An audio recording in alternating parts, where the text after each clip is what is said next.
Creo que una de las preguntas básicas que uno tiene que hacerse cuando estudia, cuando comienza a estudiar, es la siguiente.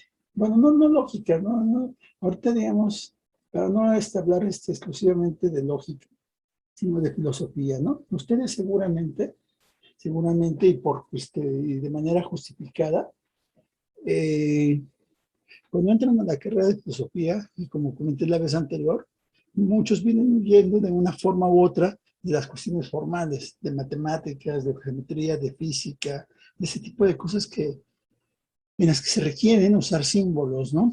Y de repente, lo vamos a ver a lo largo de este semestre, y de repente se encuentran con que una de esas materias, las que han huido, aparece en el plan de estudios de la carrera de filosofía. Y esa materia es lógica.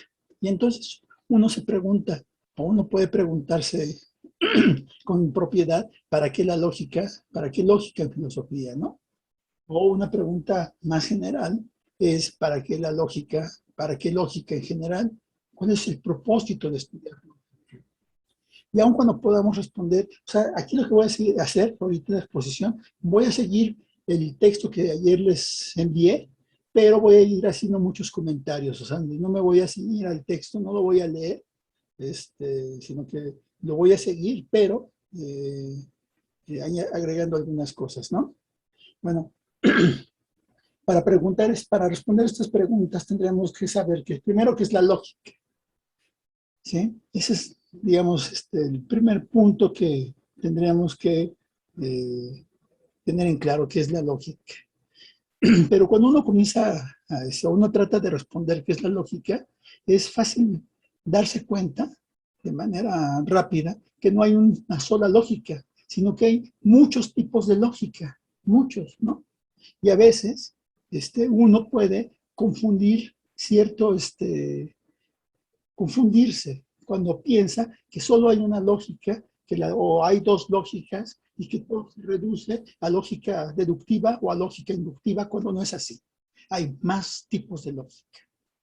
Aunque, obviamente, claro está, los tipos usualmente estudiados son la lógica deductiva, la lógica inductiva, la lógica abductiva, ¿sí? Son los tres tipos de lógica que se estudian con mayor frecuencia. Bueno, ahora, no hay un solo tipo de lógica, ¿no? Pero ¿qué es la lógica? E independientemente del tipo de lógica de que estemos hablando, la lógica es un instrumento de análisis. Eso lo tenemos que tener en claro. Es un instrumento de análisis cuyo objetivo es dar certeza o intentar dar certeza acerca de los razonamientos que formulamos, y no solo de los razonamientos filosóficos. Estamos estudiando filosofía, o están estudiando filosofía. Bueno, yo también estoy estudiando filosofía. Todos los días estudio filosofía. ¿Sí? Cuando me preparo, cuando repaso algún libro, cuando redacto algo de la carrera o de otras cosas, trato de basar mis textos en cuestiones de filosofía. Bueno, no solo argumentos filosóficos, sino de cualquier otro tipo, ¿sí? Y el objetivo es como repito, es tratar de dar certeza o intentar dar certeza acerca de los razonamientos que formulamos. Pero ¿para qué damos certeza? ¿Para qué buscamos certeza? Y de nuevo, la respuesta es sencilla, ¿no? Es muy sencilla. Y o pretendemos tener certeza de los razonamientos que formulamos para no caer en errores, o para que no nos hagan caer en errores, ¿sí? Para que no nos convenzan de manera, no nos convenzan de algo que no es cierto, que no está bien fundamentado, como muchas veces ocurre en el lenguaje cotidiano, ¿sí? En el lenguaje cotidiano muchas veces aceptamos cosas que no están bien fundamentadas, ¿sí? Simplemente lo que ocurre es que evaluamos los argumentos desde un punto de vista intuitivo, desde el punto de vista o desde nuestra comprensión del lenguaje, y las personas que argumentos, o uno mismo cuando formula un argumento, el objetivo primero es convencer. Ese es el objetivo de de elaborar argumentos, ¿no? Convencer.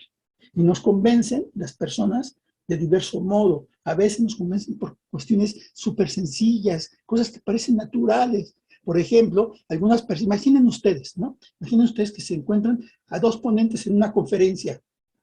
Tienen dos ponentes en una conferencia, ¿no? Uno, digamos, cuando expone, cuando lee su texto, modula muy bien su voz, ¿sí? Modula bien su voz, tiene una presencia que impone, con traje, con corbata y traje y todo ese tipo de cosas. Y el otro ponente ocurre que tiene una voz que no está bien modulada, así como algunos, bueno, digo algunos porque me incluyo yo entre ellos, digamos, se nos va la voz, o la tenemos de repente un poco inestable, en fin, todo ese tipo de cosas, ¿no? Ocurre que, por ejemplo, que muchas veces ambos ponentes, al terminar, pasa una cosa curiosa. La persona que modula su voz, que tiene un buen ritmo, una lectura con cadencia y, en fin, todo ese tipo de cosas, tiene un efecto en los oyentes, mientras que el otro tiene con frecuencia el efecto opuesto.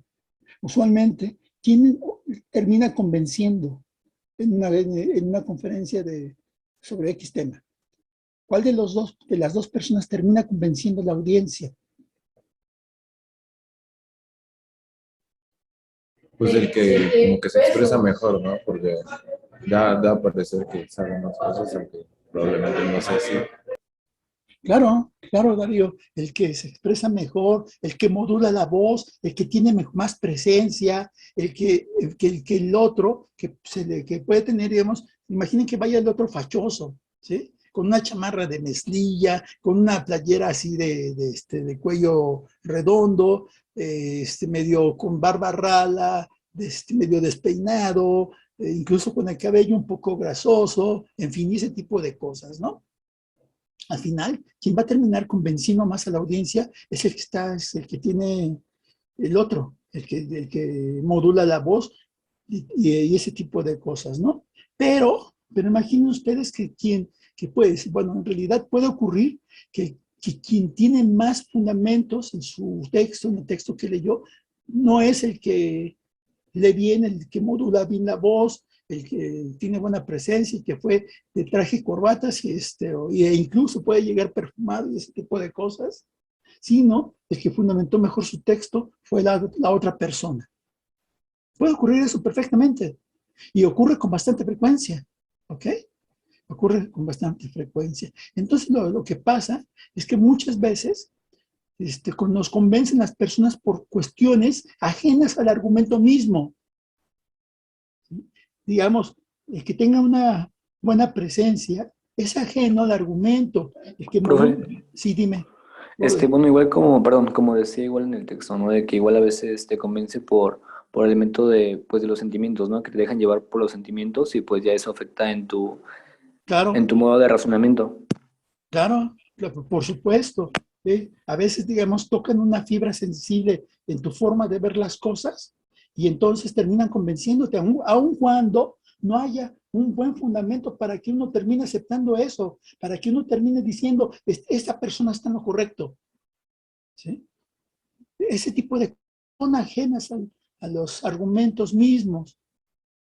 Entonces, este, ¿para qué buscar, buscar tener certeza acerca de los razonamientos que formulamos o los razonamientos a los que nos enfrentamos? Justamente para que no nos engañen, para que sepamos si un conjunto de premisas implica o no implica la conclusión. En ese sentido, la lógica puede ser vista como un instrumento, algo que nos permite tener certeza acerca de los razonamientos. Y esto ocurre en otras áreas del conocimiento. Por ejemplo, aquí ponía un par de vínculos. Si en competencias, por ejemplo, deportivas, se usan herramientas para dirimir controversias o despejar dudas, ¿no? Por ejemplo, en el caso del VAR, sí saben qué es el VAR, ¿no? O sea, yo en realidad no veo mucho fútbol, pero pues, yo creo que es tan popular que hasta yo de repente sé qué es el VAR y ese tipo de cosas. Y sí, Saúl, en las posturas políticas ocurre también eso, ¿no? Los políticos convencen, aun cuando sus argumentos estén basados en cosas que persuaden psicológicamente y no en cuestiones propiamente lógicas. ¿Sí? La psicología puede mucho en la evaluación de los argumentos. Bueno, y entonces, por ejemplo, ocurre lo siguiente. Por ejemplo, déjenme ver si ¿sí ven eso, no? Entonces, por ejemplo, o sea, antes, rápido. Aquí no digo que no vamos a ver fútbol ni nada de ese tipo de cosas, obviamente, sino estoy compartiendo para que vean. Entonces tenemos acá la jugada, este tipo de jugadas, ¿no? Y no hay ningún problema y de repente pasa esto. Y entonces el árbitro que marca ¿cómo se llama? Penalti. Marca penalti, ¿no? Marca penalti. Hay dudas acerca de qué ocurrió, y entonces ya lo están, protestan,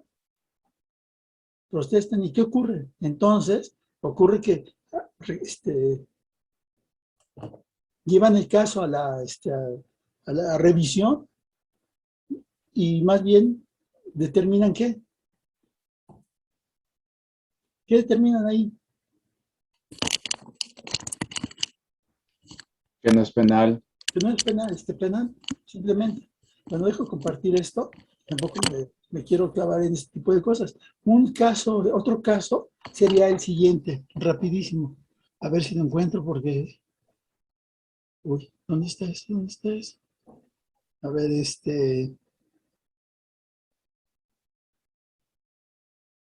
otro. Así, este otro es mejor, me gusta más.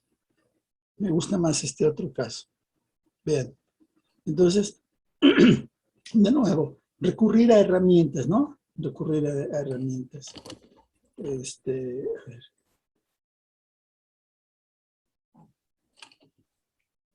Tenemos el caso del tenis.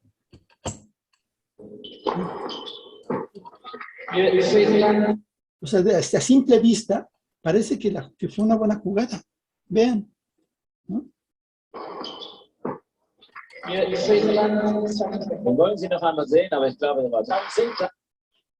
Parece una buena jugada. Pero entonces, la revisión dice, bueno, parece una buena jugada. Y no fue una buena jugada. Ya más de cerca, viendo la jugada más de cerca, se puede determinar que no fue una buena jugada. ¿Sí? A simple vista las cosas pueden parecer de un modo, pero cuando se les analiza con cuidado, resulta que no lo son. Igual para los argumentos que formulamos en el lenguaje ordinario muchas veces terminan convenciéndonos, ¿sí? No porque la relación que se establece entre las premisas y la conclusión sea correcta, sino por factores ajenos a la relación de consecuencia misma, ¿sí? Como comentó hace rato, no vi quién, no me acuerdo quién, por cuestiones, bueno, en discursos políticos, en la vida cotidiana, la gente nos termina convenciendo por cuestiones emocionales, por cuestiones sentimentales, por cuestiones psicológicas, por el modo en que manejan el lenguaje, por el modo en que la gente entona la voz y por muchos otros medios. ¿Sí? Pero la pregunta la pregunta que uno tiene que formularse es básicamente, dado un conjunto de premisas, estas implican o no implican la conclusión, ¿no? Obviamente, los instrumentos pueden fallar, la lógica puede fallar, ¿no? Por ejemplo, los instrumentos pueden fallar cuando no hay un ángulo, no hay una toma adecuada para determinar si la jugada fue buena o no lo fue. Igual, por ejemplo, ocurre con la lógica. La lógica puede fallar cuando en el lenguaje ordinario ocurren cosas que rebasan al ámbito de la lógica o que la lógica no no fue diseñada para ese tipo de cosas. Pero la probabilidad de que nos equivoquemos al usar lógica, la probabilidad de que uno se equivoque al usar instrumentos para determinar hechos es menor que si no tenemos esas herramientas. ¿Sí? Ahora bien, eso encueste con respecto al tipo de instrumento que usamos y para qué los usamos, para qué sirve la lógica en filosofía. Es un instrumento que nos permite determinar qué tipo de relación se establece entre las premisas y la conclusión. Sea el tipo que sea, de lógica que sea, eso es, para eso sirve. ¿Sí? No importa la lógica, repito, ¿sí? Que estemos estudiando, que se estudie. Es una herramienta que permite ver la relación que se establece entre las premisas y la conclusión. Pero la filosofía, además, como observo en el texto, tiene un problema adicional. Sus objetos de estudio no son como los de otras ciencias, ¿no? Son distintos a los objetos de estudio, por ejemplo, de la biología, o a los objetos de estudio de la química, de la física, o de muchas otras materias. Los objetos de estudio de la filosofía son, como decía un filósofo importante, son algo así como resbaladizos, ¿no? No son la mayoría de ellos no son asequibles a los sentidos, no se, y también como está en el texto, no se miden, no se pesan, no se calientan, no se computan, pero están ahí. ¿Hay problemas de filosofía? Sí, hay problemas de filosofía. Pero ¿cómo los vamos a estudiar? No podemos, digamos, agarrar un termómetro y medir su temperatura. No hay una cinta métrica que nos permita también medirlos. No. ¿Cómo se puede, por ejemplo, estudiar el problema del ser, el problema de la felicidad, el bien, la justicia, la bondad, la libertad, el amor? ¿Sí? ¿Cómo abordar o con qué evaluar el problema de los universales, el problema de la vida, de la muerte? ¿Sí? O incluso algunos problemas mucho más cercanos a nosotros, a la gente, como por ejemplo, cuando alguien les pregunta, ¿qué es un número? ¿Qué dirían ustedes? ¿Qué dirían ustedes? ¿Qué dirías, Iván? ¿Qué es un número? Pues yo diría que es una unidad que sirve como referencia para saber, cuantificar los objetos que conocemos. Ok, para cuantificar los objetos que conocemos, ¿no? Bien. Yo, Sí, dime, José. pues diría que es algo que existe principalmente y, y pues algo que le hemos dado un valor de forma pues lógica y que tiene, pues, ¿cómo decirlo? Una finalidad. Sí, pero si dices que un número es algo que existe, entonces ya estás suponiendo que hay números, ¿no? Y entonces tienes que decir qué son números, qué es eso que existe. Um, O sea, ok, pues ya me perdí. no tenemos, o sea, obviamente no hay, no los presiono y tampoco quiero que se estresen, cuando, responden, ¿no? Respondan, ¿no? Estamos aprendiendo apenas, ¿sí? Son las primeras clases, estamos aprendiendo. Vamos a abordar bien, ciertos problemas y vamos a tratar de dar alguna respuesta. Alexis. Es que yo quería comentar algo respecto a los números, Sí. pero respecto a los números, los números no existen, sino es una simbolización que nosotros le damos al mundo, es como una unidad de medida que nosotros damos para poder cuantificar lo que nosotros tenemos o nuestra realidad, por así decirlo, pero como tal en la naturaleza y, y en la naturaleza en general no existe como tal un número, sino es la percepción la percepción y simbolización que nosotros le damos a las cosas. Ok, Muy bien. Fíjate que, por ejemplo, Alexis, hay unos matemáticos, algunos de los matemáticos más importantes que han existido.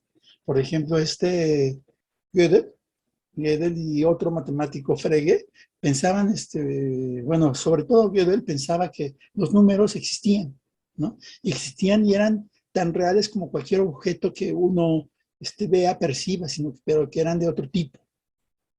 ¿Sí? Ahora, y él y Gödel daba una explicación, trataba de dar, bueno, formuló argumentos para sostener su posición de que los números son entidades que existen, ¿ok? Y entonces, cuando uno tiene que dirimir o cuando uno tiene que tratar de responder qué es un número, más bien lo que uno hace es evaluar o ver qué razones da para sostener una posición y no otra. No sé si me explico. O sea, ante tu posición de que no existen y ante la posición de Gödel, de que sí existen, pues evalúo los argumentos y por quién me inclinaría, Alexis.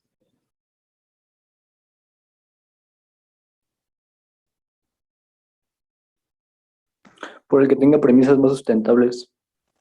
¿Por qué? Pues sí, claro, por quien formuló mejor el argumento, ¿no? Ajá. Pero incluso viendo quién formuló mejor el argumento, uno puede poner en duda de si las premisas llevan o conducen a la conclusión. Porque podría ser que incluso una persona preparada, sofisticada, formula argumentos tales que en apariencia las premisas llevan a la conclusión y sin embargo la relación lógica falla. Como vamos a ver, hay ejemplos en filosofía, en ciencia, en las que ocurre justamente eso. ¿Sí? Parece que todo está bien, parece que el argumento es sólido, válido, y sin embargo hay un error ahí. Pero vamos a ver eso más adelante.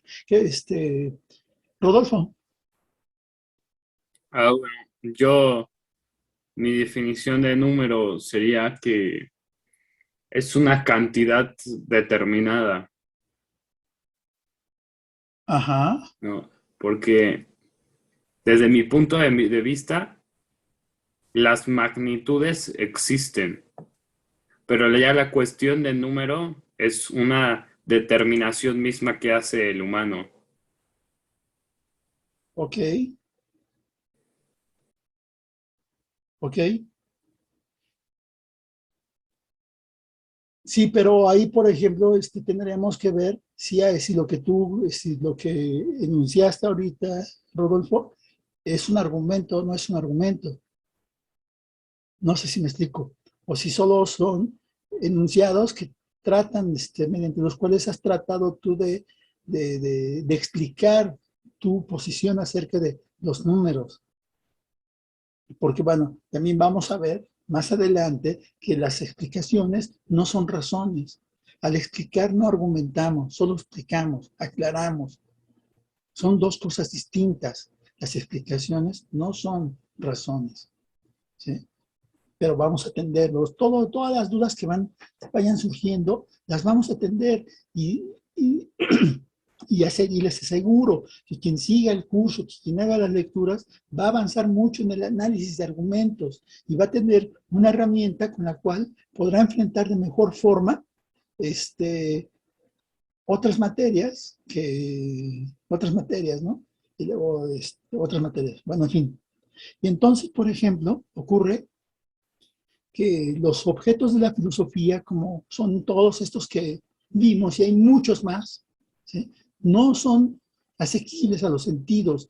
Y el que no sean asequibles a los sentidos entraña un problema importante. ¿Cómo los vamos a abordar? Y la única forma de abordarlos es mediante argumentos. Cualquier afirmación acerca de ellos, tenemos que argumentarla, ¿sí? Y después de argumentar, ver si las razones que dimos para sostener la conclusión son correctas o no lo son. Es decir, tenemos que ver si las premisas implican o no implican la conclusión. ¿Ok? Ahora bien, Esto no significa, bueno, para esto puede servir la lógica, ¿no? Para saber si las premisas implican o no una conclusión. Pero obviamente uno puede elaborar argumentos sin estudiar lógica. Es más, uno puede elaborar buenos argumentos sin haber estudiado lógica. El problema de eso es que la probabilidad de que nos equivocamos al formular un argumento sin haber estudiado lógica es mayor que si estudiamos lógica. Y eso hace una diferencia importante. Una diferencia realmente importante, ¿sí? Una persona puede tener mucha experiencia, por ejemplo, en un área determinada, pero si no se especializó, si no usa las herramientas adecuadas, ¿sí? Se puede en algún momento equivocar. En algún momento se puede equivocar, ¿no? Un médico, por ejemplo, puede haber visto muchos casos de cierta enfermedad y decir, esta persona tiene esa enfermedad, esta otra persona tiene esa enfermedad, esta otra persona tiene esa enfermedad por los síntomas que presentan todas esas personas. Pero puede llegar un paciente y, digamos, ver a ese paciente y decir, esa persona tiene esta misma enfermedad cuando tiene otra. Cuando tiene una enfermedad distinta, ¿sí? No hay seguridad. Por eso, si son importantes, ahí en ese caso, lo importante son los chequeos médicos, los análisis clínicos. Los análisis clínicos son también una herramienta a la que recurren los médicos para tener certeza acerca de lo que tiene una persona. ¿Cuál es el problema que tiene? ¿Cuál es el problema de salud que tiene? ¿Sí? Es la diferencia que hay entre usar y no usar instrumentos. Díganme ustedes, ¿en qué otras cosas se usan instrumentos? ¿Y cuál es la certeza que brindan? ¿Quién quiere comentar algo? Poner un ejemplo.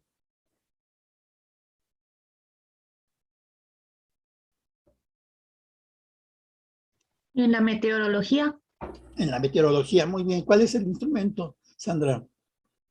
el barómetro me parece, para Ok, medir la presión. muy bien. Sin el barómetro, ¿qué ocurre? Sandra. Pues no habría forma de identificar, me parece, como no sé si es como la velocidad también del viento y la Ok, presión ok. para No se puede determinar. hacer eso. Y a simple vista, no se puede. Puede haber personas que a simple vista digan, va a ser mucho viento, el viento pero no hay forma de tener precisión. ¿Sí? Juan Carlos. Sí, en la astronomía con el telescopio. Astronomía con el telescopio, por supuesto, y digamos que el telescopio da certeza acerca de muchas cosas, ¿sí? A simple vista nos perderíamos de muchos fenómenos que ocurren que ocurren y que solo vemos a simple vista. El telescopio es importante para eso. Gracias. Ahora, Michelle.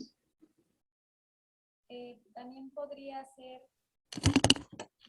podría ser en los cálculos matemáticos. Sí. Por ejemplo, se utiliza la calculadora o Claro. podría ser en procesadores como Excel, en las fórmulas. Claro, por supuesto, son herramientas y rápido. Ahí así, después digamos, alguien pone una operación muy complicada, ¿no? Y usa una calculadora. Al final de usar la calculadora y tener un resultado, ¿quién pone en duda el resultado? ¿Quién pone en duda el resultado, Saúl? La calculadora. No, pero ¿quién pone en duda el resultado de la calculadora? ¿El nuestro? No, pero ni el maestro, ¿no? Si, por ejemplo, un maestro le dice, no, pero ese resultado está mal. No es el resultado. No, maestro. O sea, uno puede, a menos que haya atenuantes, ¿no? Por ejemplo, si el maestro cree que el alumno hizo un mal uso de la calculadora, no hizo la operación correcta, puede poner en duda eso, ¿sí? Pero si todo fue bien ejecutado, ni el maestro pondría en duda el resultado que arroja la computadora. ¿O sí? No. ¿No? El termómetro, digamos, imaginen ustedes a su mamá, a su papá, ¿no? Cuando eran chavitos, les ponían la mano en la frente y decían, no, no tiene temperatura. Había una probabilidad de error, ahí había una probabilidad de error, ¿sí o no? Definitivamente. Por supuesto, hay una probabilidad de error, ¿no? En cambio, con el termómetro, a ver, abre la boca, con la lengua, ¡pum! El termómetro, digamos, no electrónico, ¿no? ¿Hay o no hay probabilidad de error ahí? Bueno, si la hay es mínima. Si la hay es mínima. Se reduce la probabilidad de error. ¿Sí? En cambio, por ejemplo, estos termómetros, los termómetros infrarrojos, que todo el tiempo están en los centros comerciales, en los supermercados, tomando la temperatura de alguien, y de repente yo paso y me toman la temperatura y me dicen, no, pues te pase, tiene 35 de temperatura. Dios, me estoy muriendo, ¿no? Tener 35 es tener una temperatura muy baja, ¿no? Entonces ahí el instrumento falla, pero por otros motivos. Puede tener la batería baja, ¿no? Puede estar descompuesto, en fin, ¿no? Ese tipo de cosas. Pero uno ya no tiene la certeza y entonces duda. Pero en general, cuando la herramienta está bien la probabilidad de que haya errores se reduce considerablemente. Para eso sirven las herramientas, para eso sirve la lógica. La lógica es el instrumento que nos permite evaluar aquello que se hace en filosofía, es decir, argumentos. En filosofía se argumenta. ¿Ok? ¿Alguna pregunta, comentario? ¿No? No. Bueno, pero entonces uno puede ir a reducir la pregunta y como está en el texto que subí ayer, preguntar, ¿pero de qué trata la lógica? La lógica trata o estudia los principios y métodos que nos permiten distinguir entre razonamientos válidos de los inválidos, ¿no? En particular, esta es la definición que se da de lógica deductiva, que es la lógica que vamos a estudiar en este curso, y vamos a estudiar este tipo de lógica y no otro tipo de lógica, no la lógica inductiva, no la lógica abductiva, no otro tipo de lógica, porque esta lógica es, digamos, la más elemental, ¿sí? Es la lógica que se estudió desde la antigüedad. Aristóteles, por ejemplo, los megarico-estoicos y muchos otros filósofos desde la Grecia antigua ya habían comenzado a estudiar este tipo de lógica. ¿Ok? A veces, si estudiáramos, por ejemplo, otro tipo de lógicas, hablaríamos no de razonamientos válidos, sino de razonamientos probables o improbables. ¿Sí? En el caso de la lógica inductiva, o por ejemplo en el caso de la lógica abductiva, hablaríamos de razonamientos plausibles o no, o implausibles. En un ámbito mucho más laxo, hablaríamos de argumentos buenos y argumentos malos. Y la evaluación, de nueva cuenta, de los argumentos o el tipo de evaluación de los argumentos depende del tipo de lógica que se haya adoptado para analizar el argumento, ¿no? Ahora, en esta caracterización o en esta definición de lógica hay tres conceptos que tienen que ser aclarados. De nueva cuenta, la lógica estudia los principios y métodos que nos permiten distinguir entre razonamientos válidos de los inválidos.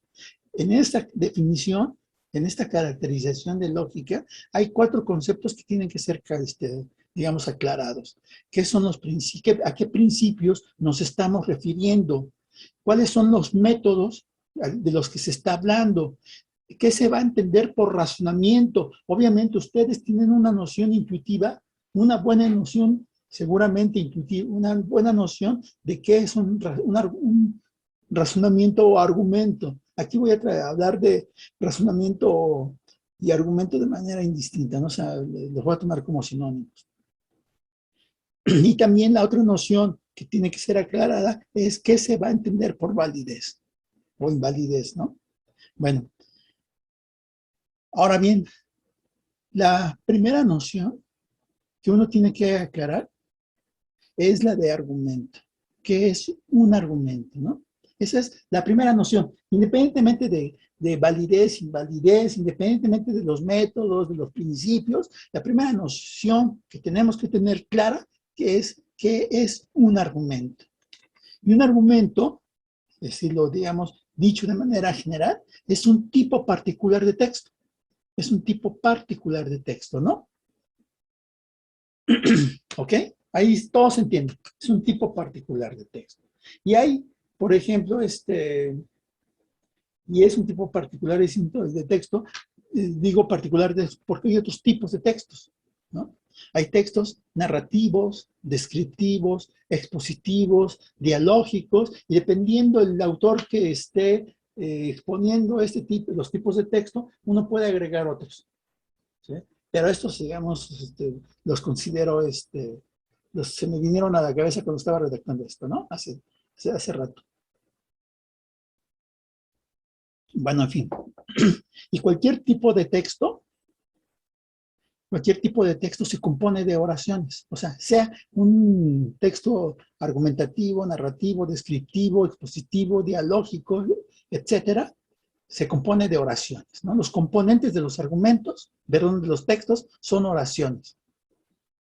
Y el fin de cualquier texto es transmitir un mensaje con sentido completo. Un mensaje con sentido completo, ¿ok? Bueno, en lingüística se considera que los diferentes tipos de textos deben satisfacer al menos 3 propiedades. Si cualquier tipo de texto debe satisfacer al menos 3 propiedades. Adecuación, coherencia y cohesión. Usualmente, por ejemplo, y hago un paréntesis, usualmente en lógica, como ustedes pueden constatar, uno no aborda esto, porque esta no es una clase de lingüística, esto no es una clase, por ejemplo, ya en otro sentido, no es una clase de psicología, ¿sí? Pero yo me creo que es importante tener claro esto, por razones que vamos a ver también más adelante, ¿sí? Estas son las 3 propiedades: adecuación, cohesión, coherencia y cohesión. Un texto es adecuado cuando cumple con ciertos requisitos. Ahorita vamos a oír la campana de la basura, entonces ya antes ponía silencio, pero no, ya sí lo que sea, ¿no? No importa. Bueno, en fin, es adecuado cuando cumple ciertas condiciones. Por ejemplo, cuando toma en cuenta los receptores. Es decir, o sea, por ejemplo, no se crea un texto científico especializado, así, uno no escribe un texto especializado, por ejemplo, de lógica, si se va a hablar o se va a exponer la materia a un grupo de cuarto de primaria. No es adecuado para la audiencia, ¿no? Ahora, cuando se ciña el tema tratado en un texto, es adecuado cuando se ciña el tema. O sea, uno no tiene que divagar. Eso es una propiedad también de los textos. En los textos no se divaga. No se está hablando, por ejemplo, de Aristóteles y de repente se comienza a hablar de qué se les ocurre. ¿De qué se les ocurre? Al hablar de Aristóteles. De Platón. De Platón. Bueno, a veces sí, dependiendo, ¿no? A veces uno puede, por alguna mención de Aristóteles o por alguna observación de Aristóteles, uno puede traer a cuento a Platón, dependiendo si es pertinente o no es pertinente, si es adecuado o no es adecuado, ¿sí? Pero, por ejemplo, si estamos exponiendo a Aristóteles y de repente decimos, en el libro de Aristóteles sobre los animales se plantea tal o cual cosa que hacen los científicos, ¿sí? Entre ellas, el estudio de los elefantes. Los elefantes son una especie tal, y de repente nos desplazamos y ya nos dejamos de hablar de Aristóteles. No es adecuado, ¿sí? Y de repente de los elefantes hacemos nos desviamos y comenzamos a hablar de los ratones porque tienen, como los elefantes, orejas, entre comillas, grandes. Y de los ratones o de las Hablamos de las zarigüeyas, y así no podemos estar divagando en un texto. Nos tenemos que centrar, tenemos que seguir el tema, ¿ok? Bueno, apegarse a las circunstancias en que se presenta el texto. Por ejemplo, si vamos a hablar de Octavio Paz en la Facultad de Filosofía, por ejemplo, en una conferencia sobre Octavio Paz, vamos a ver quién ustedes quieran, ¿no? Se me ocurrió ahorita Octavio Paz. En una conferencia sobre Octavio Paz no vamos a usar slang, no vamos a usar lenguaje de la calle para estar exponiendo a Octavio Paz, ¿ok? No vamos a, ¿qué podremos decir? Bueno, no, mejor no, porque si no, podría suceder algo aquí de medio desagradable al poner un ejemplo, ¿no? Pero no vamos a usar, si exponemos a Octavio Paz, lo hacemos con cierto lenguaje. No usamos un lenguaje, jerga de calle, ¿sí? Para exponer a Octavio Paz, por ejemplo. O lo haríamos a menos que lo necesitemos. O lo haríamos a menos que tengamos una razón para hacerlo. Bien, a eso se refiere con que un texto es adecuado. Un texto es coherente también cuando es comprendido por su destinatario como una unidad con sentido, ¿no? Con sentido, o sea, cuando, por ejemplo, se logra transmitir una idea una idea que puede ser evaluada de cierta forma. Y un texto está cohesionado cuando las partes del texto se conectan entre sí mediante mecanismos lingüísticos que se denominan procedimientos o formas de cohesión. Sin las relaciones de cohesión, todo sería un cúmulo de ideas que no llevarían a nada. Por ejemplo, dime una idea, una oración con sentido, Iván, por ejemplo. Por favor, cualquiera. Las clases se reanudarán en agosto.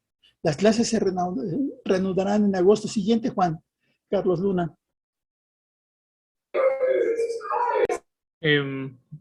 Mañana será un día lluvioso. Mañana sí ya sería. ¿Cómo es que? A ver, déjenme anotar, ¿no? Porque si no se me va a olvidar. Y entonces, pero bueno. ¿Cuál fue, Iván? Las clases se reanudarán en agosto. Gracias.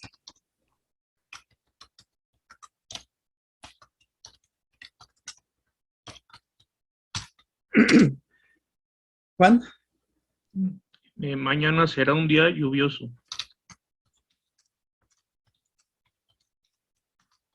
Un día lluvioso. ¿Sí? Itzel.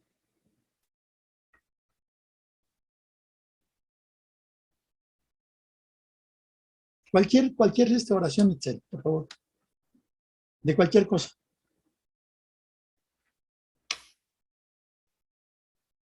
O Angie.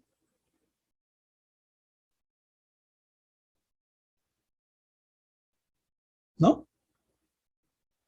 Brandon.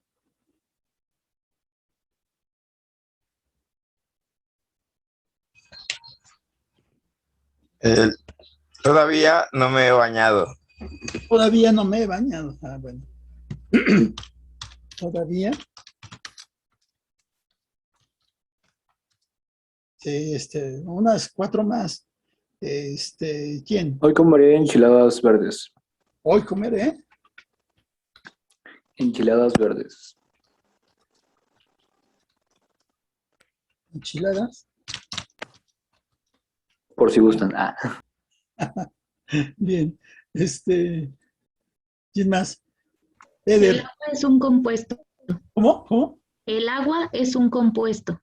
El agua. Bien. ¿Otro? Yo. Ay, A ver, Rodolfo. El mundo es mi representación. Bien. ¿Quién iba a decir algo? ¿Quién más? Ay, yo, profe, disculpe. Sí, Iba a Jessica. decir, ¿la Tierra es redonda? La Tierra es redonda. Bien. A ver, creo que alguien puso algo en el chat. Estamos enamorados. Bueno, está bien. Estamos enamorados, ¿no? Y así sucesivamente. Podemos, por ejemplo, tener una cosa como esa, ¿no? Como esta. Sí se ve, ¿no? Tenemos eso. Las clases se reanudarán en agosto. Mañana será un día lluvioso. Todavía no me he bañado. Hoy comeré enchiladas verdes. El agua es un compuesto. El mundo es mi representación. La tierra es redonda. Estamos enamorados. Y así sucesivamente. Y entonces, ¿qué ocurre? Si alguien lee un texto de este tipo, ¿qué diría acerca del texto? Que no Que es coherente. es Cortázar. Bueno, puede ser, pero hay razones ahí para eso. No sé si me explico. Guillermo, tú fuiste quien participó, ¿no? Yo me reí nada más y Ah, ok. Pero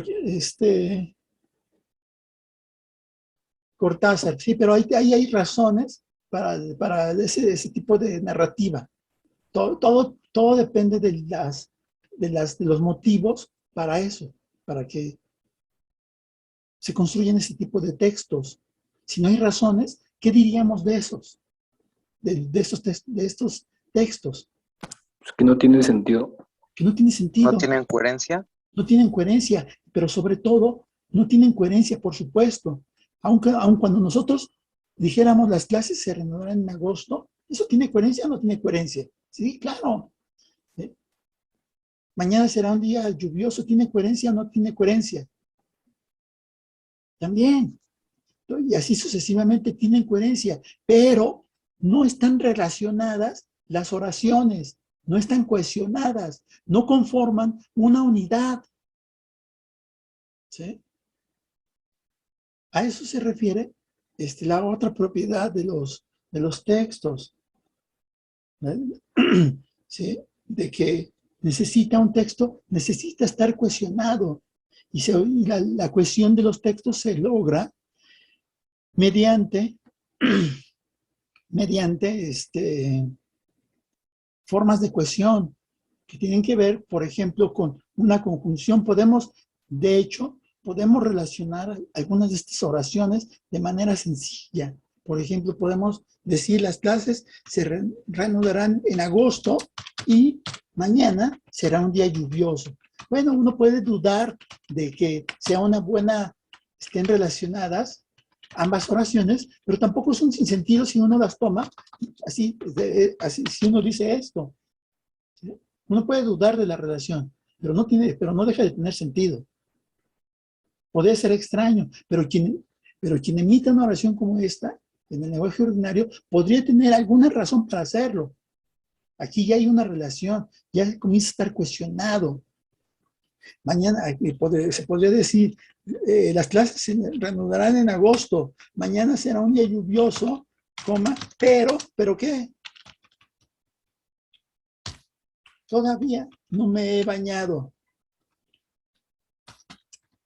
A pesar de que hoy comeré enchiladas verdes. ¿Sí? Y así sucesivamente podemos encontrar formas de relacionar, de cohesionar todas estas oraciones a fin de que tengamos un texto cohesionado y que conforme o exprese, que conforme una unidad. ¿Ok? Bueno, ¿algún comentario?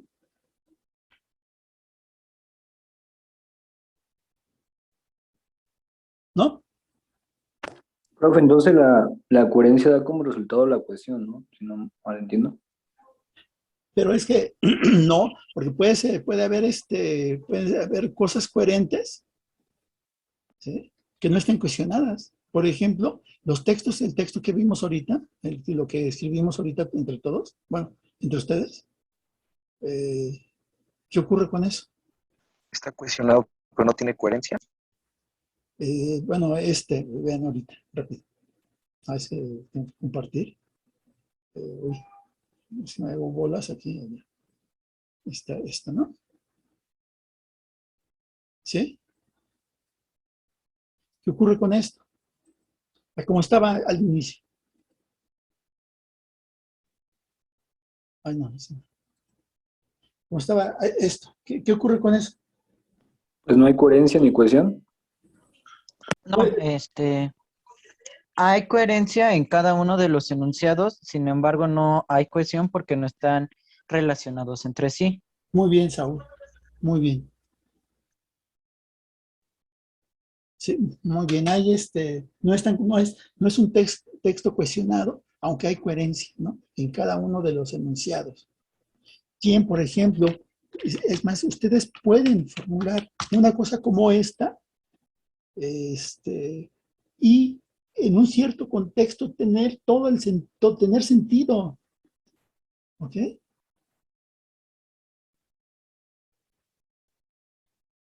A ver, veo otra cosa del chat.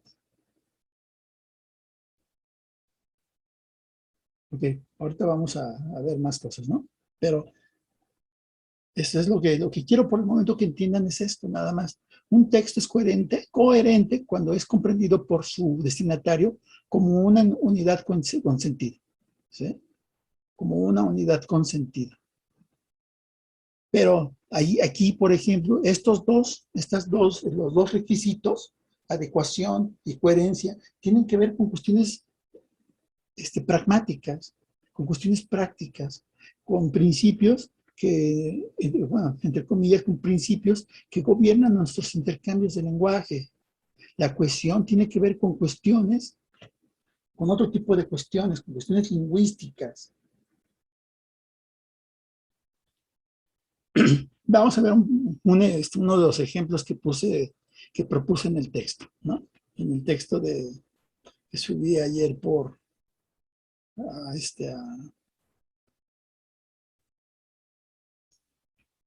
tenemos, por ejemplo, este texto.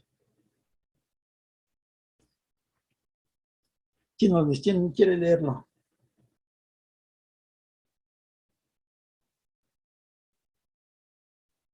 ¿Nadie? Yo. ¿Sí? Seguramente estaríamos fuera de lugar. No, Si nos pidieran. aquí, esto. Supongamos, claro. supongamos que van a dar una charla de lógica para un grupo de quinto de primaria. Charla de lógica para un grupo de quinto de primaria. Y después de algunos preliminares, citan este texto. Sí. Es difícil quedar satisfecho con darle la última palabra a ciertos juicios o formas del razonamiento comunes. Si rechazamos todas las reservas relativizadoras, es terriblemente tentador el agregar alguna otra cosa en su lugar. 2 más 2 igual a 4, y la crueldad es malvada, no solamente para nosotros, sino absolutamente. Pero si con esto se intenta ir más allá de la negación del condicionamiento, puede, en las inmortales palabras de Bernard Williams, ser un caso de pensar demasiado, con la implicación desafortunada de que a menos que algo positivo pueda ser colocado en ese espacio, nos estaríamos quedando, después de todo, con el subjetivismo. Sería mejor si simplemente pudiéramos llegar a un fin en ciertos juicios y argumentos que ni admiten ni requieren ulteriores requisitos. Pero esto parece exigir un nivel de fuerza de voluntad filosófica que supera a la mayoría de nosotros. Bueno, ¿qué pasaría con los niños? Son niños de quinto de primaria. ¿Qué entenderían de este texto? No es que yo minimice a los niños, no para nada, absolutamente. Pero ¿qué ocurriría con este texto en una plática, en una charla para un grupo de quinto de primaria? Harían que no les gustara la filosofía. No, pues entendería nada más el 2 más 2 es 4.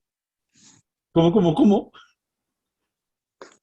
Entenderían nada más la parte Ya. del 2 más 2 es igual a 4. Sí, claro. Entonces, por ejemplo, de los principios, ¿cuál se violó?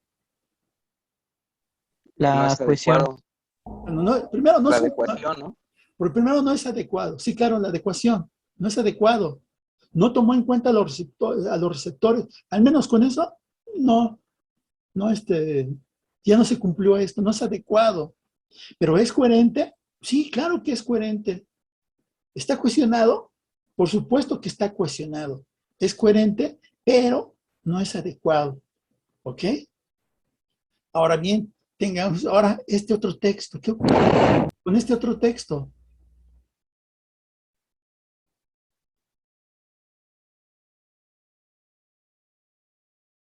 Angie, ¿puedes leerlo? Claro. Es... ¿Qué diríamos acerca de este texto en una situación como la está descrita?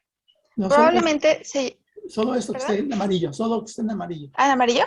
Ah, llueve y no llueve. Por lo tanto, la luna es de queso. Llueve y no llueve, por lo tanto, la luna es de queso. Entonces vamos a las propiedades de los textos. ¿Qué ocurre con eso que se acaba de leer? Pues no tiene coherencia, ¿no? Bueno, no tiene coherencia. Bueno, no tiene coherencia aquí. Nos dice, no tiene coherencia. Bien. No, porque las primeras dos premisas no tienen que ver con el resultado de que por ende la luna es de queso. Bueno, sí, perfecto. ¿Qué pasa con esta otra? ¿Es adecuado o no es adecuado? Ya, ahorita voy, Darío. Ajá. ¿Es adecuado? Pues no creo, ¿no? Porque no se ciña al tema. O sea, está hablando primero de la lluvia y después de la luna. Ok. Pues Yo es no veo que no, espera un segundito. Es que alguien levantó la mano, pero no vi quién ya. ¿Ese me olvidó? sí, yo, profe, pero Ok. creo que me estoy trabando un poco. Que es que según, porque eso venía en lo que nos mandó, según yo, creo que, o sea, no sé si tenga las tres o no, pero creo que sí tiene las tres cualidades, ¿no? O por lo menos es válido, pero no estoy seguro. Ok. Ok, pero digamos, imaginen que que no estamos estudiando lógica. Imaginen que no estamos estudiando filosofía. Y de repente, en un texto, se encuentran algo como esto. Llueve y no llueve, por lo tanto, la luna es de queso. ¿Qué dirían de eso? Pues así es, simplemente leerlo sin saber sobre si es adecuado o cuestionado. Creo que no tendría ninguna de las tres. Bueno, yo diría que pues es como que algo metafórico aquí. ok, algo metafórico, no es ni coherente. Yo adecuado, también apoyo a mi compañero José, que dependería del contexto en el que lo encuentres. Si está en un libro, puede que sí sea correcto, porque puede tratar de fantasía o algo así, pero si lo ves nomás así leyéndolo, no le vas a encontrar ningún sentido. Bien. Es que es ambiguo, ¿no? ¿Es ambiguo por qué? Porque no hay una cohesión. No hay cohesión. Bueno, sí hay cohesión. Es que Vamos un segundito nada más, Darío. Disculpa, es que sí hay cohesión porque están relacionadas sus partes por estas expresiones. Ah, ok. Entonces no hay coherencia. No hay coherencia, perfecto, muy bien. No hay coherencia. ¿Sí, Darío? aunque estaba de acuerdo con lo que había dicho Fabián, de que, o sea, depende de dónde lo veas, pero en general había dicho que las premisas son válidas y bueno, el argumento es válido si las premisas siendo siempre verdaderas, no fallan. Entonces, por eso, como que si llueve y no llueve a la vez, por eso es posible que la luna sea de queso, pero es obviamente en un mundo ficticio, ¿no? No, obviamente, pues, no puede llover y no llover, ¿no? Pero en un mundo donde sí pase, pues sí puede que la luna sea de queso. Ok, ok, vamos a ver eso, Ricardo. Sí, con respecto a lo que mencionaban de que depende del contexto, pero aquí, incluso si está hablando de un mundo de fantasía, en el texto solo aparece la frase de llueve y no llueve, por lo tanto la luna es de queso, entonces no es coherente, porque no hay, ¿cómo se dice?, un preámbulo que nos diga de qué habla el texto. Bien, no hay un preámbulo para que nos diga de qué habla el texto, perfecto. Entonces unos dicen no es coherente, otros pueden decir no es adecuado, hay quien dice no está cohesionado, pero bueno, primero lo que se dice tiene cohesión, bueno, están relacionadas las cosas, hay algún tipo de cohesión, se trata de relacionar todo, de que todo esté relacionado, ¿no? Bien. Pero ¿qué ocurre con este tipo de textos? No nos vamos a meter así, como que no me voy a meter en muchos problemas ahorita, pero, y esto es lo importante, creo, de todo esto que hemos visto, ¿no? Este texto, por ejemplo, el de Nagel, el de Ernest Nagel, en el contexto de la escuela primaria, simplemente no es adecuado. No sé, ¿es coherente y está cuestionado? Sí. Entonces, por ejemplo, pude haber puesto otro ejemplo, ¿no? Por ejemplo, digamos, pongamos por caso el ejemplo para uno de los ejemplos que aparece al final. El problema es esto, cuando ocurren este tipo de cosas. Se puede decir fácilmente que no es coherente. ¿Quién podría pensar que esto es coherente? ¿Quién podría decir que esto es coherente? E incluso podríamos formular el siguiente enunciado. Vamos a formular el siguiente enunciado.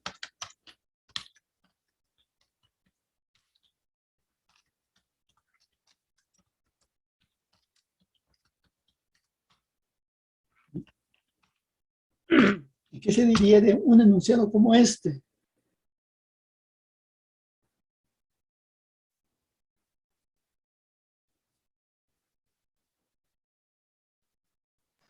Pues tampoco es coherente, ¿no? Tampoco es coherente. Muy bien. Muchos diríamos no es coherente. ¿Sí? Algunos dirían pues, tampoco es adecuado. Si se entiende que es cohesión, se diría, bueno, se intenta que esté cohesionado, pero la cohesión está muy forzada. No se estableció de manera correcta la cohesión, ¿no? Pero bueno, aquí está, con esto y con esto se procura dar algún tipo de cohesión. Acá, con esta, con la Y, y con por lo tanto, se intenta dar algún tipo de cohesión, pero es la cohesión, esto es el intento de relacionar todas las partes mediante ciertas partículas, es diferente a la coherencia y a la adecuación. Tenemos entonces este problema, ¿no? Tenemos este problema entonces. Y entonces, por ejemplo, lo que puedo adelantar acá es lo siguiente.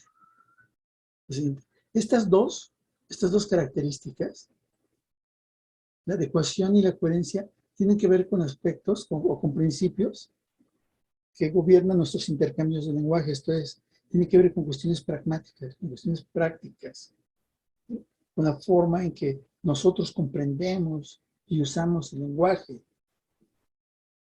Esta otra, tiene que ver con cuestiones, sí, pragmáticas, pero también tiene que ver con cuestiones lógicas.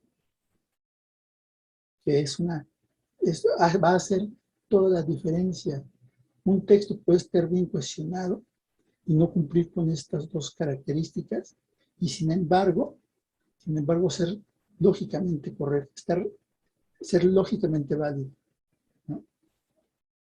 Y aquí, por ejemplo, tenemos que ver entonces por qué esto puede estar bien cuestionado y preguntarnos, bueno, ¿cuál es el significado de esta partícula que estoy marcando? ¿Y cuál es el significado de esta otra partícula? ¿Y por qué? Porque esto implica una cosa como esta. También tendríamos que pensar en el significado de este tipo de oraciones. El significado de este tipo de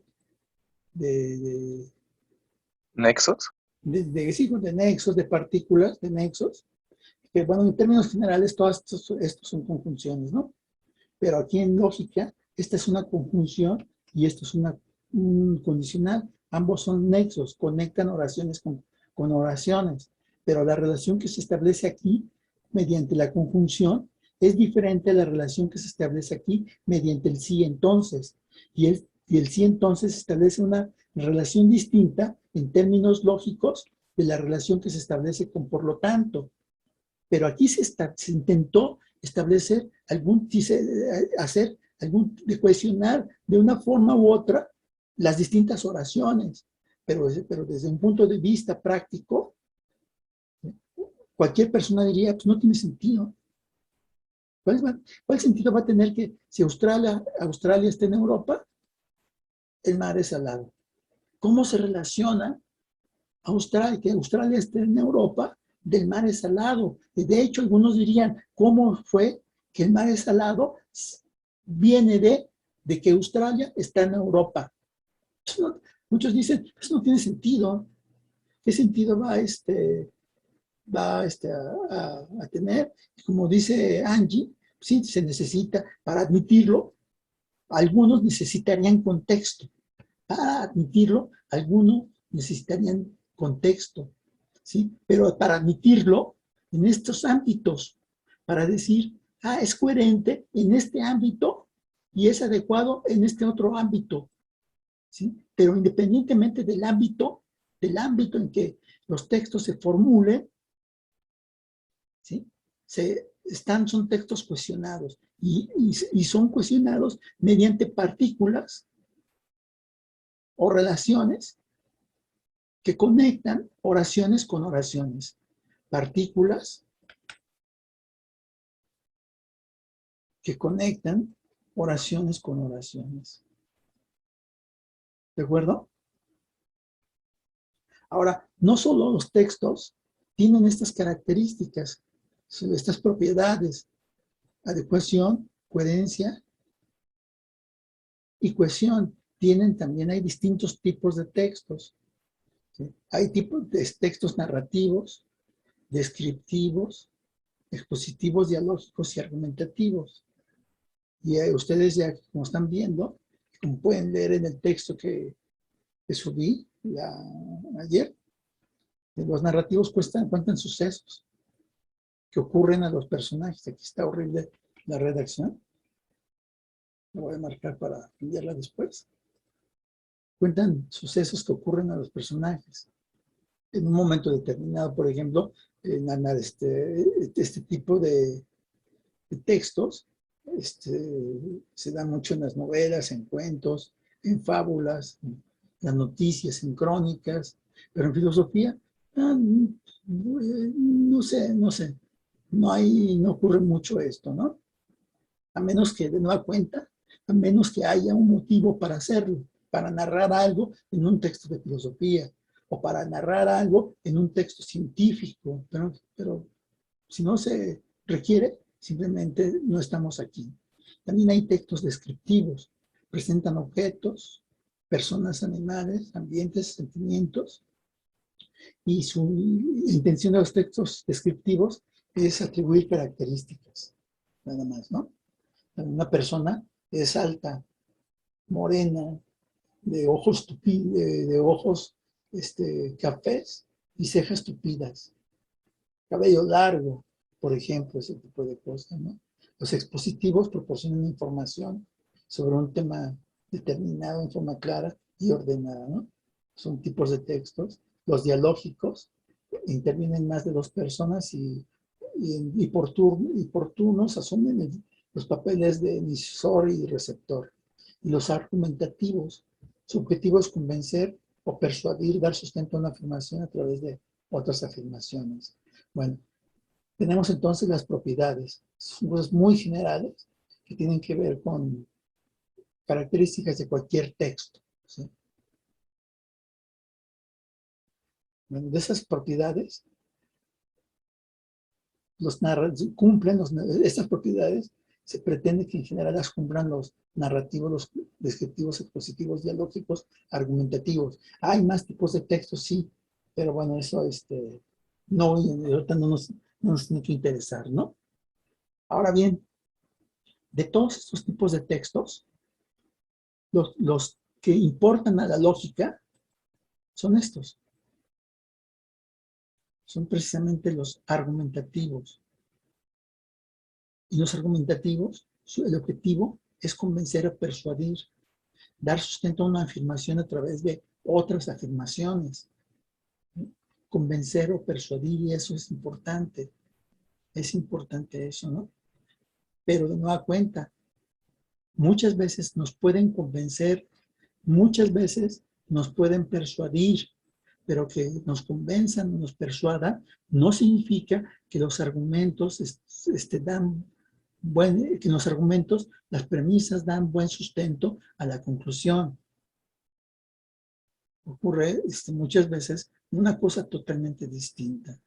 Nos convencen, como mencioné al inicio de esta sesión, por razones que tienen que ver no con cuestiones del argumento mismo, con las relaciones que se establece entre oraciones, entre afirmaciones, sino con cuestiones extralingüísticas, ¿no? Por ejemplo, como no me acuerdo quién lo mencionó, con emociones, con sentimientos, con cuestiones psicológicas, en fin, ¿no? Pero pues nos pueden convencer o persuadir por motivos no lógicos. Sí, aquí es claro, ¿no? Todo esto. Bueno, y uno tiene que ser capaz, por ejemplo, primero cuando se enfrenta a un texto, distinguir qué tipo de texto, de qué tipo de texto se trata, ¿no?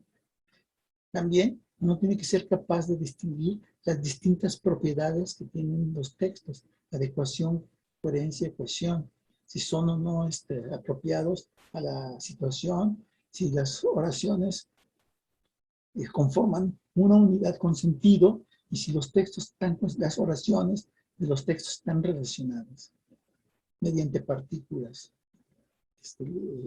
lingüísticas, ¿no? Bueno, entonces tenemos que ver todo esto.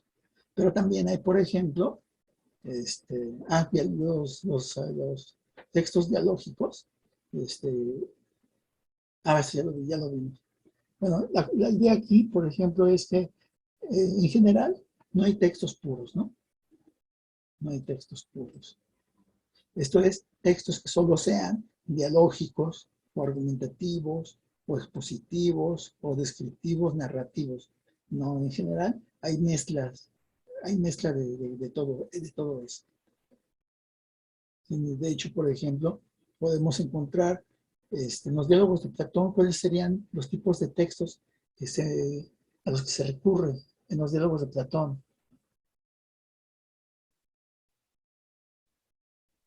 Principalmente argumentativos. Son argumentativos, pero Platón, en los diálogos, hace Dialógicos. Dialógicos, por supuesto. Dialógicos, por supuesto. En Aristóteles, ¿quién ha leído Aristóteles? Pues un poco de su metafísica. Ok. ¿Y Guillermo, qué tipo de textos usa? Pues expositivos. Expositivos, muy bien. ¿Qué más? Pues argumentativos también, de cierta manera. Sí, no solo de cierta manera. Son argumentativos y descriptivos, perdón, expositivos. Exponen, ¿no? De manera, un tema de manera clara y ordenada, o sea, tiene todos las características de los textos expositivos, pero también los argumentativos. Tiene el objetivo de convencer, de persuadir, de dar sustento a afirmaciones, a cosas que quieres sostener, ¿no? No son una serie de ideas sueltas, no para nada. Tienen cierto propósito, cierta intención, y la intención es convencer de ciertas cosas. En la metafísica, pero no solo en la metafísica, en la física, en la política, en ética nicomaquea, en ética eudema, hay afirmaciones.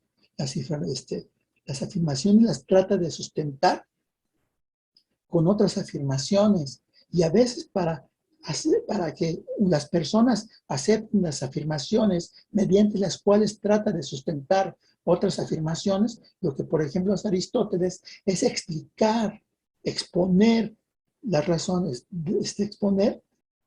razones o explicar las cosas de las que parte, las afirmaciones de las que parte, ¿no?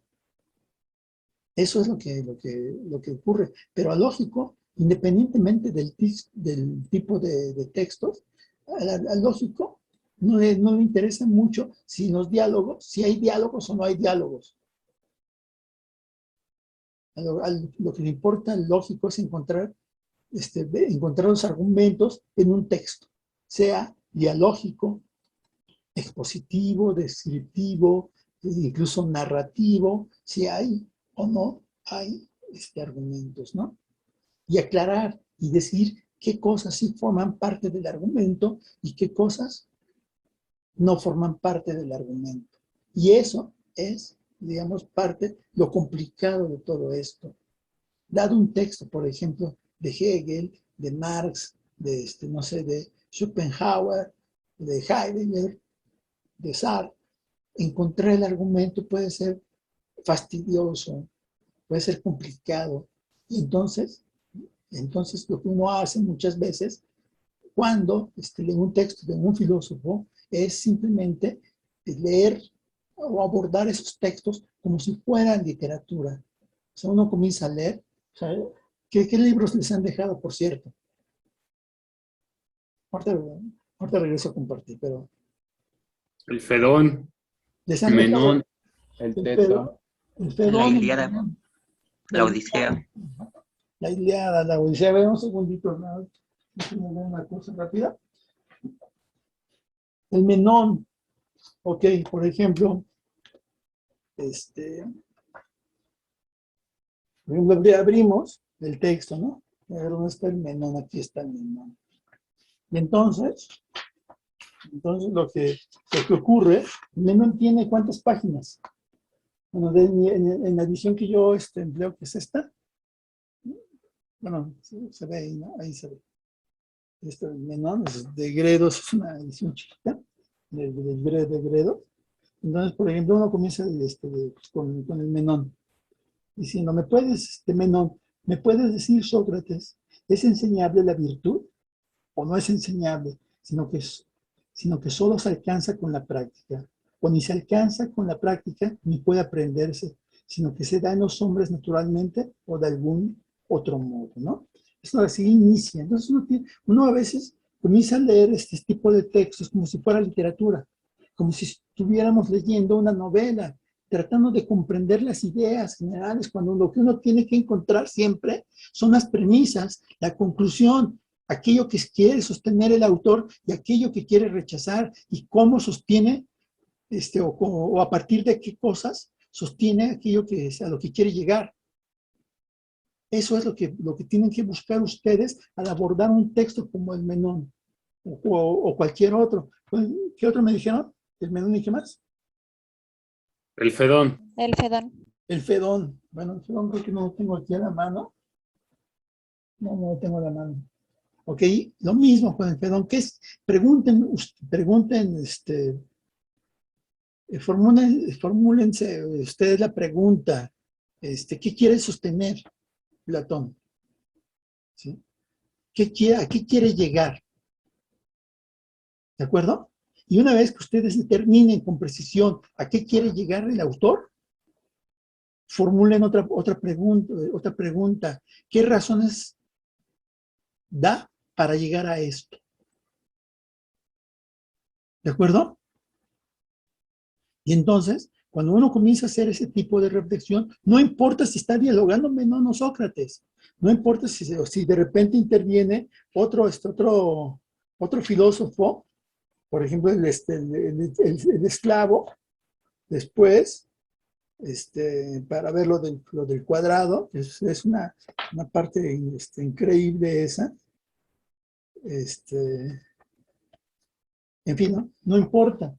Lo que importa es qué quiere sostener Platón y qué razones da para sostener eso que quiere sostener, ¿no? Bueno, en fin. Entonces, esto tenemos que ver. Pero de nada cuenta, habíamos visto, había mencionado, que la lógica se encarga de estudiar los principios y métodos que permiten distinguir entre razonamientos válidos e inválidos. Por el momento dije, lo que menos importa son los principios, los métodos. tampoco importa por el momento que cómo habremos de entender validez e invalidez, sino qué son los razonamientos. Y los razonamientos, haciendo un repaso, son tipos de textos, pero los textos tienen ciertas propiedades: adecuación, coherencia, cohesión.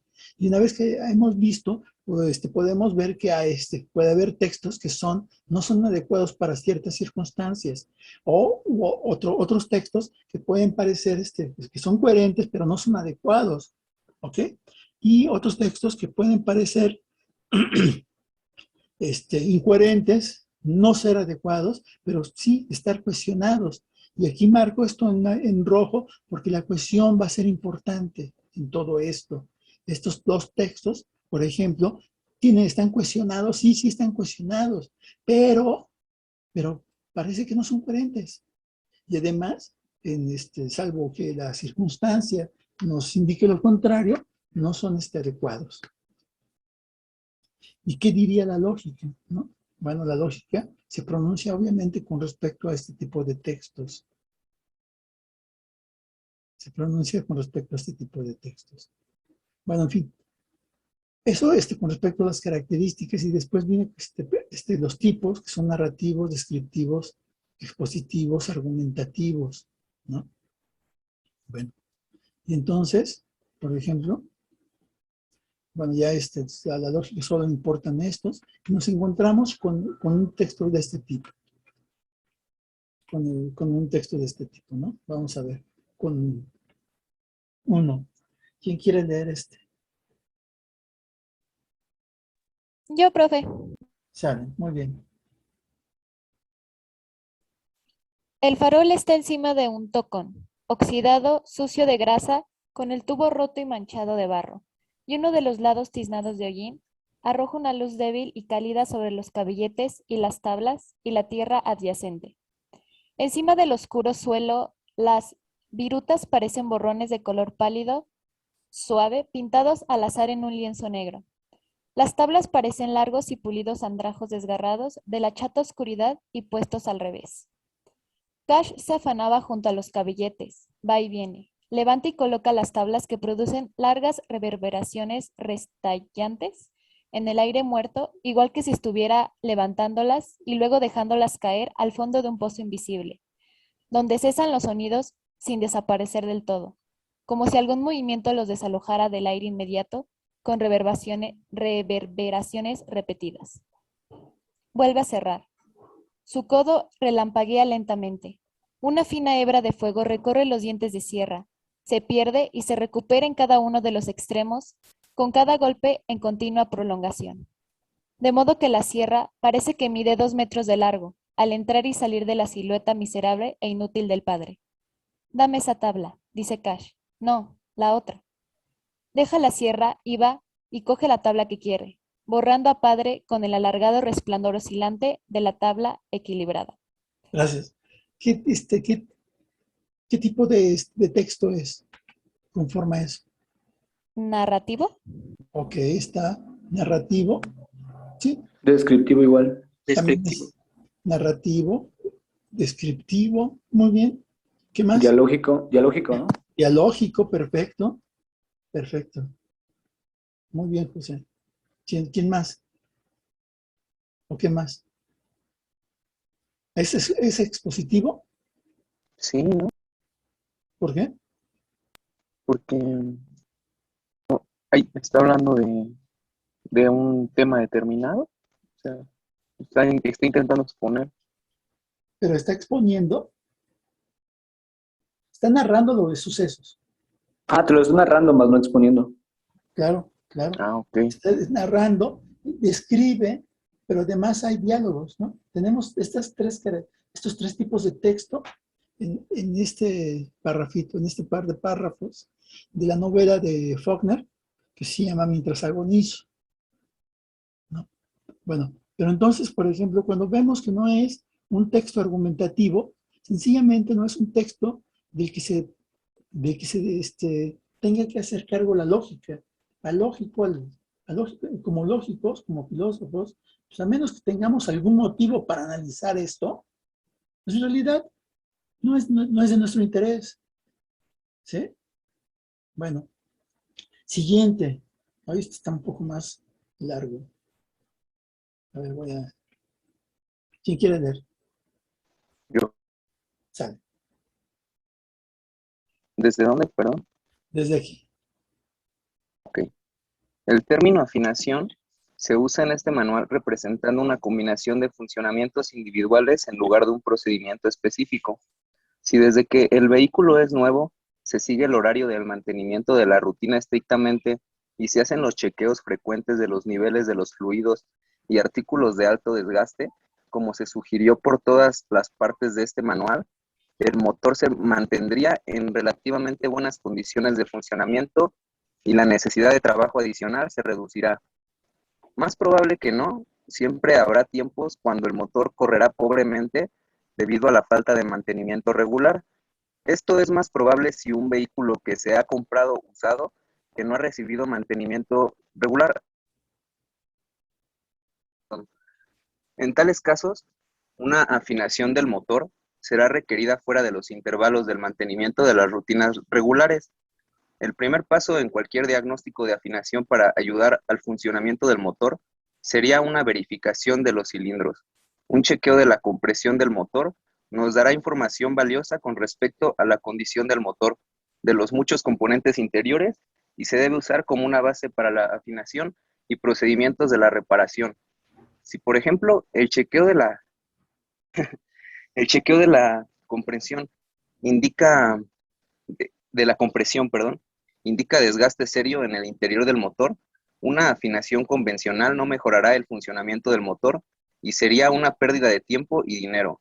Debido a su importancia, la verificación de la compresión se debe ejecutar por alguien que tiene el equipo necesario para poder verificar las condiciones de los cilindros y quien tiene el conocimiento de cómo usar el equipo.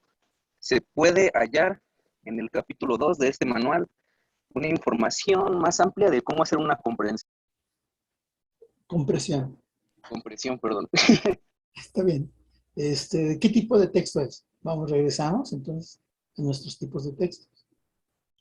Ese sí es ¿no? expositivo. Ok, es expositivo. Muy bien. Está aquí. ¿Qué más? Descriptivo. Descriptivo, perfecto. Y ya, ¿no? Yo creo que no hay más, ¿o sí? Y entonces, por ejemplo, decimos ahí... Argumentativo igual, ¿no? No, ¿verdad? Puede, ahorita no veo quién está, quién comentó algo. José, ¿no? Sí. Ok, gracias, José. Ahorita comento algo con respecto a eso. Aquí, por ejemplo, descriptivo, ¿por qué descriptivo? ¿Quién me dice? Está hablando del funcionamiento correcto y de los compresores. Y, Se está describiendo. Ok. Ok. Expositivo, también, ¿no? Se proporciona información sobre mecánica. Y José pregunta, ¿es argumentativo? ¿O comentó es argumentativo? Alguien puede decir que sí, ¿eh? Puede decir que sí en virtud de esta parte que aparece aquí.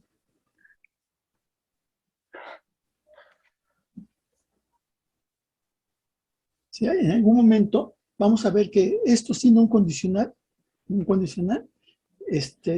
puede ser un argumento, pero también hay lo que se llama argumentos condicionales, que tienen cierta estructura.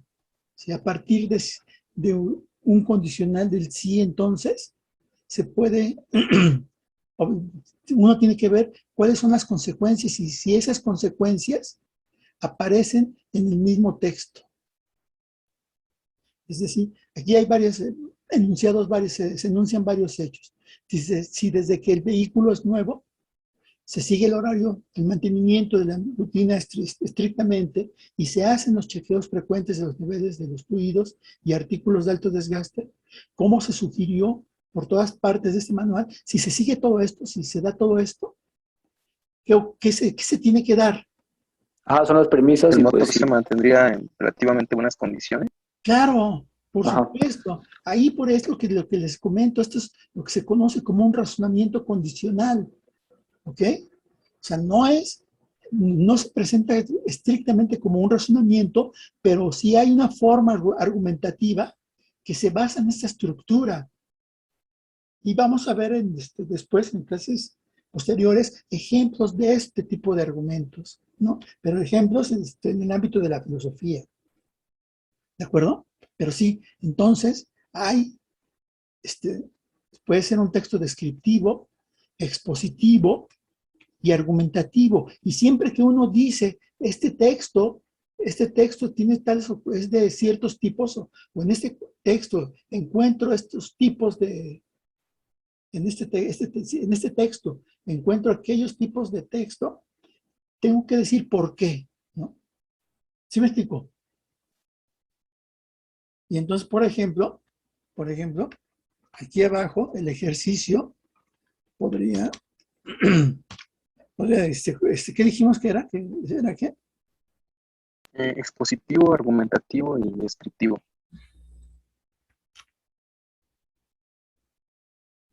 Tengo esto, pongo propiedades, bueno, tipos.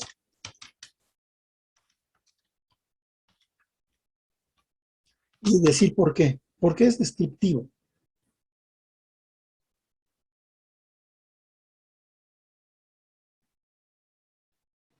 Porque detalla el funcionamiento de un motor y el buen funcionamiento de un motor.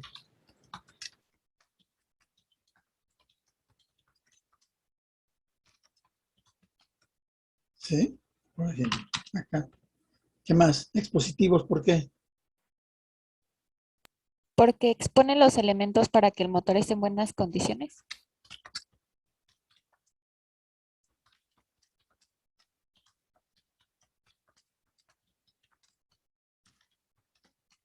Ok. Argumentativo, ¿por qué? Porque se condiciona el funcionamiento a través de el buen uso del equipo. Ahorita voy, Alex, Michelle. Se establece.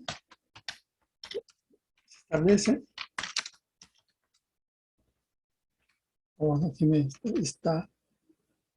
Me pasé. ¿Establece qué? ¿Quién comentó algo? Guillermo. ¿Cómo fue? Se establecen las condiciones necesarias para el buen funcionamiento condicionalmente. Ese fue un Establece pleonasmo. en forma.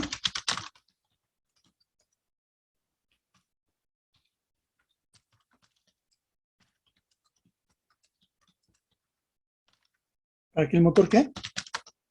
Funcione correctamente. Claro. Estamos determinando tipos de texto que aparecen en estos, ¿no? Y aquí está, por ejemplo, así una cosa sencilla, una cosa rápida, sencilla, y elaboramos, y enfrentamos, comenzamos a distinguir, hacer un análisis muy general acerca de textos. Pero obviamente, a nosotros como filósofos, me sobró. Nosotros como filósofos, como estudiantes de filosofía, no tiene por qué interesarnos si son descriptivos, si son expositivos, lo que nos interesa es esto, ¿no? Que si el motor funciona bien, pues qué padre por el motor. Si el motor tiene tales elementos, qué bien que tenga esos elementos. Pero ¿cuál es el razonamiento que hay en ese texto? ¿Ok? Eso es lo que interesa, básicamente. Vamos en este otro. Bueno, ¿quién quiere leer rápido?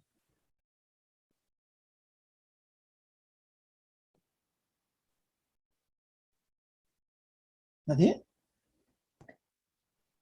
Yo, profe. Muy bien.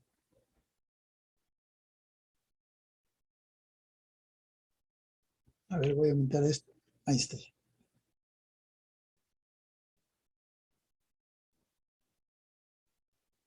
¿Sí?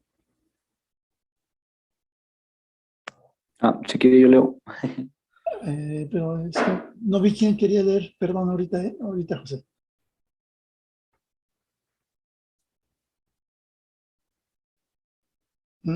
Bueno, ok. José. Ok, dice, pero en un sentido más fundamental, pues las cosas eternas son sustancialmente anteriores a los corruptibles. y nada es eterno en potencia. Y la razón es esta. Toda potencia es al mismo tiempo potencia de la contradicción, pues lo que no es. Por lo que no es posible que exista no puede existir en nada. Y, por otra parte, todo lo que es posible puede no estar en acto. Así pues, lo que es posible que exista puede existir y no existir. Por tanto, una misma cosa puede existir y no existir. Pero lo que es posible que no exista puede no existir. Y lo que puede no existir es corruptible o absolutamente en el sentido en que se dice que puede no existir, o bien según el lugar o según la cantidad o la cualidad, y absolutamente lo que se corrompe según la substancia. Así pues, ninguna de las cosas absolutamente incorruptibles está en potencia absolutamente. Nada impide que lo esté relativamente, por ejemplo, en cuanto a la cualidad o al lugar. Por consiguiente, todas están en acto, ni de las que existen por necesidad. En efecto, estas son primeras, pues si ellas no existieran, no existiría nada. Ni el movimiento, si hay alguno eterno. Y si hay algo que es eternamente movido, tampoco es movido potencialmente, a no ser de algún lugar a otro. Y nada impide que haya materia de esto. Por eso está siempre en acto el sol y los astros y todo el cielo. Y no es de temer que una vez se detengan, como temen los que tratan de la naturaleza. Perfecto. Un poco complicado, ¿no? Sí, algo. Bien. ¿De qué tipo de texto se trata?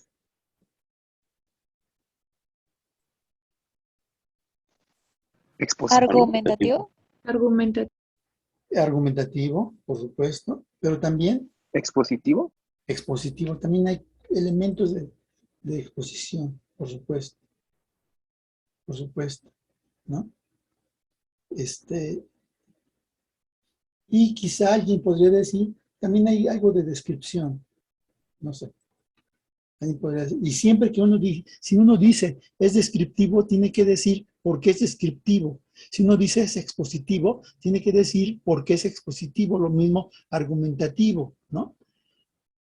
Entonces tendríamos que decir acá, descriptivo, ¿qué? Expositivo.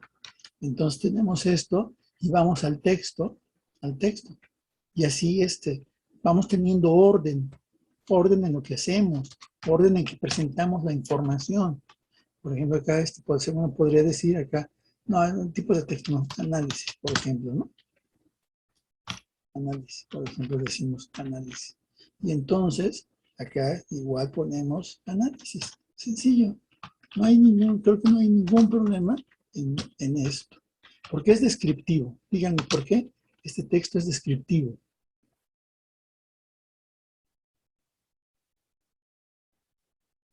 Entonces, para ver que por qué es descriptivo, vamos a la definición o la presentación de los textos descriptivos. Presentan objetos, personas, animales, ambientes o sentimientos. Su intención es atribuir características a lo representado, a veces enumerando las partes, cualidades y propiedades relevantes del objeto. Hay enumeración de partes, cualidades y propiedades relevantes de lo que se está diciendo, ¿sí o no? Sí. Sí, claro. Hay en algunas, en varias, ¿no? Creo. Por ejemplo, acá ¿en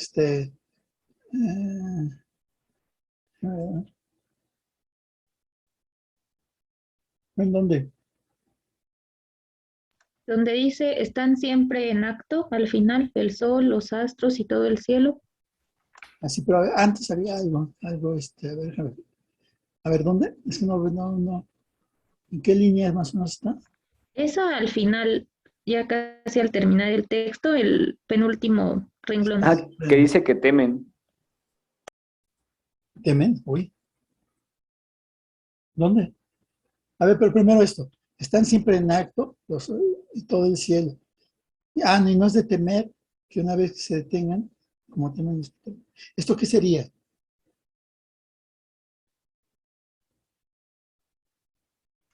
Descriptivo, ¿Por qué? porque está dando las características de las cosas que están en acto, ¿no? Como el sol, los astros y el cielo. Ok. Pues eso es eso es una descripción. Creo que no. Ese es el punto. Hay que ver bien las definiciones, hay que tener presentes las definiciones para determinar. Pero es una descripción, no es una descripción, ¿no? La parte de arriba, lo que no puede existir, lo que puede no existir es corruptible. Lo que puede no existir es corruptible. ¿Ok? ¿Eso qué sería? ¿Una Un argumento característica? y una característica descriptiva. Ok, puede ser una característica. Hay descripciones acerca de las cosas que se están tratando, ¿no? Podemos poner aquí, se presentan, ¿qué? ¿Qué? Características de lo que se está hablando.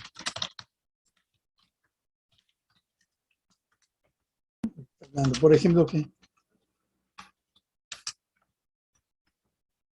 Y aquí no pone, por ejemplo, bla, bla, bla, todo eso, ¿no? Ya para no extendernos ahorita. Y después, ¿qué seguiría? Exposición. ¿Por qué expositivo?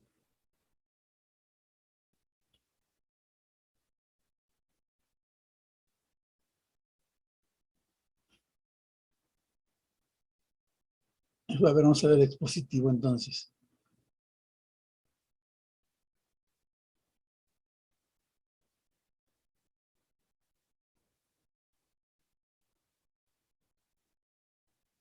Se presenta la información de forma ordenada Sí. y clara.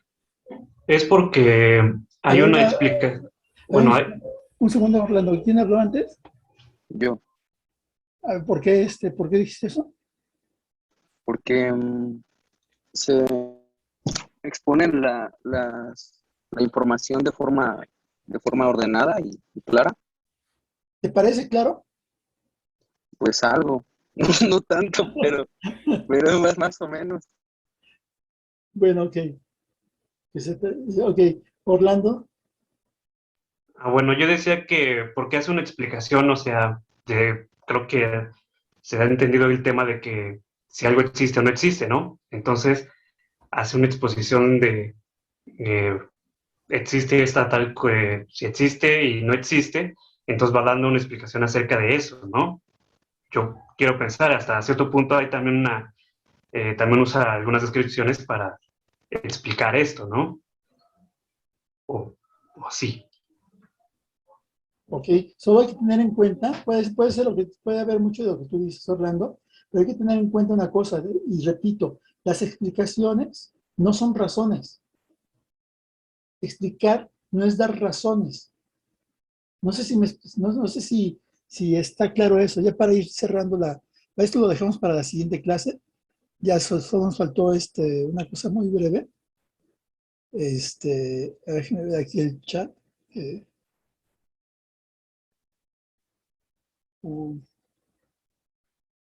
Bueno, ok.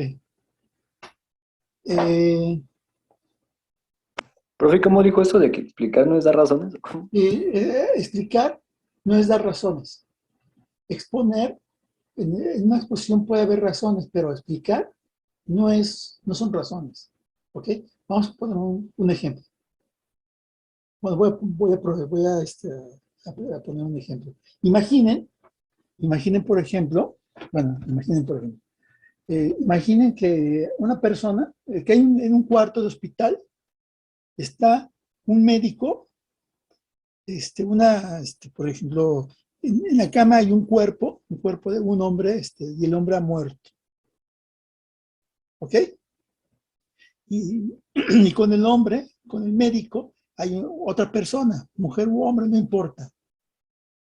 Un familiar del difunto. Imaginen que la persona esta está llorando desgarrada. No, el médico no la puede consolar, no hay consuelo. No esperaba la muerte de su familiar. Y cuando la mujer le pregunta, ¿por qué? ¿Por qué? ¿Sí? ¿Por qué murió? ¿Por qué murió? ¿El médico qué va a hacer? ¿La va a convencer de que está muerto o va a explicar por qué está muerto? Le va a explicar. Va a explicar. Va a explicar nada más, porque es un hecho de que está muerto. O sea, no hay duda, eso está fuera de duda. Ahí está el cuerpo. Dejó de respirar, se le declaró muerte ya cerebral y todo lo que ustedes quieran. O sea, no hay, pero sí, la mujer requiere saber. Vienen las explicaciones. Y en ese sentido, las explicaciones no son razones. Lo que diga el médico no va a hacer, va a hacer que la mujer o la persona entienda las causas, por ejemplo, de la muerte, pero no la va a convencer de que está muerto. ¿Sí me explico, no?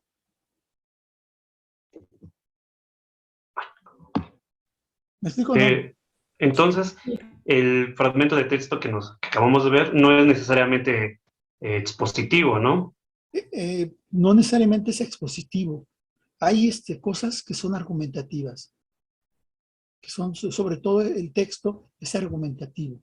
Pero tenemos que comprender eso, y es un proceso paulatino, que nos va a llevar algún tiempo, pero que al final, una vez, si nos dedicamos, si se dedican ustedes a hacer las lecturas correspondientes, van a entender y van a comprender y van a poder analizar textos de otras materias. Por ejemplo, cuando aborden ustedes el menor, piensen, ¿a qué pretende llegar? Por ejemplo, en el caso de la situación del médico, no se quiere llegar a afirmar, por lo tanto, esta persona está muerta.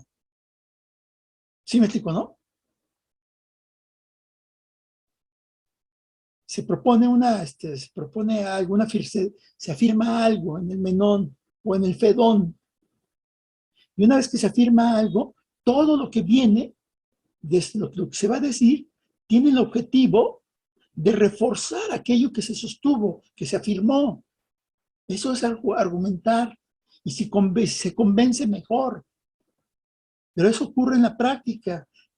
Y en la práctica a veces, muchas veces, nos convencen como inicié esta sesión, nos convencen en la práctica por cuestiones que tienen que ver con cosas extralógicas, ¿no? Y aquí, por ejemplo, en el texto de Aristóteles trata aquí está apelando a sentimientos, ¿o no?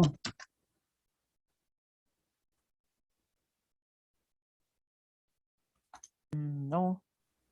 No, aquí está apelando. Más a la razón. Más a la razón. Está tratando de dar razones para justificar algo. Pero lo que uno tiene que entender primero, lo que uno tiene que buscar primero, es qué es eso a lo que quiere sostener Aristóteles. ¿Cómo identificamos eso que quiere sostener? ¿Sí? Con la premisa. Pero ¿cómo identificamos una premisa, Saúl? ¿Cómo identificamos que algo es conclusión, Saúl? Bueno, la premisa, cuando propone algo, supongamos con Sócrates, que su premisa podría ser el alma es inmortal. Ok. Posteriormente, bueno, esto es en el Fedón, y posteriormente va dando las razones de por qué el alma es inmortal. Sí. Si existen razonamientos, ¿si existe un silogismo? Por ejemplo, pero se da cuenta, pues entre otras cosas, Guillermo, aunque el silogismo tiene muchos problemas y nosotros vamos a ver cuáles son después, ¿no? Ahorita no. El punto es Saúl, Guillermo, ¿cómo, o bueno, todos, cómo identifican en un texto qué es premisa y qué es conclusión? De eso, si ustedes entendieron que hay, que busca la lógica, la lógica estudia los principios y métodos que permiten distinguir entre razonamientos válidos e inválidos. Nos detenemos en qué es argumento. Un argumento es un tipo de texto. Los textos tienen ciertas propiedades, ¿sí? Y de ahí ahí tienen ciertas propiedades, pero también hay distintos tipos de texto. La lógica se encarga de estudiar los textos en donde hay argumentos. Independientemente de si hay descripciones, si hay explicaciones, la lógica estudia aquellos textos que tienen que ver con argumentos. Y nosotros tenemos que ser capaces de encontrar los argumentos que puede haber en un texto. Ah, ok, pero entonces tenemos que preguntar, ¿qué es un argumento? ¿Cuáles son los componentes de un argumento? ¿Cómo podemos identificar un argumento? Y es el tema de la siguiente clase. ¿Qué es Por la validez, ¿no? No, porque es una... La adecuación, la coherencia y la cohesión. No, por supuesto. Porque consta de premisas y conclusión. Claro. Un argumento consta de premisas y conclusión, pero ¿cómo las identificamos? En un texto, por ejemplo, en el Menón o en el Fedón, ¿cómo identifican? ¿Se respaldan? ¿Cómo, perdón, Ricardo? Porque se respaldan, las ideas se van respaldando mutuamente y son coherentes entre sí. Y buscan persuadirte. Muy bien. En el caso de Ricardo, sí, está bien, pero necesitamos tener, digamos, necesitamos encontrar cosas que ocurren en el texto que nos dan la seguridad, Ricardo, de que ciertas oraciones funcionan como premisas y otra como conclusión.